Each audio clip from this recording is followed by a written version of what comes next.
மத சார்பற்ற முற்போக்கு கூட்டணி கட்சி சார்பில் கிருஷ்ணகிரி நகர பகுதியில் கை சின்னத்தில் வாக்குகள் சேகரித்தனர்.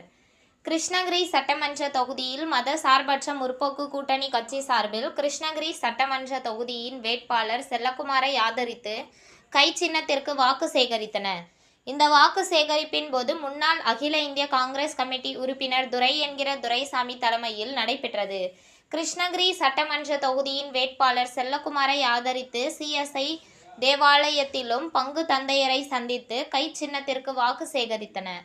கிருஷ்ணகிரி நகரின் பல்வேறு பகுதிகளில் துண்டு பிரச்சுரங்களை வழங்கி கை சின்னத்தில் வாக்கு சேகரித்தனர்.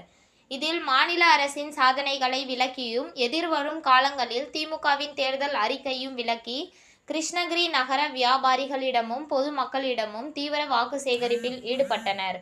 இந்த வாக்கு சேகரிப்பில் நிகழ்ச்சியில் கூட்டணி கட்சியை சேர்ந்த திமுக மாவட்ட வர்த்தக அணி துணைத் தலைவர் ராஜசேகர், முன்னாள் நகரமன்ற உறுப்பினர் ஜான் டேவிட், மாவட்ட துணைத் தலைவர் காங்கிரஸ் சிறுபான்மை பிரிவு மாவட்ட துணைத் தலைவர் முஸ்தாக் அகமது, நெசவாளர் அணி துணைத் தலைவர் திருமலை, சிறுபான்மை பிரிவு துணை அமைப்பாளர் ஜெயராஜ், வினோத், சேகர், பிரதீப் உள்ளிட்ட ஏராளமானவர்கள் கலந்து கொண்டனர்.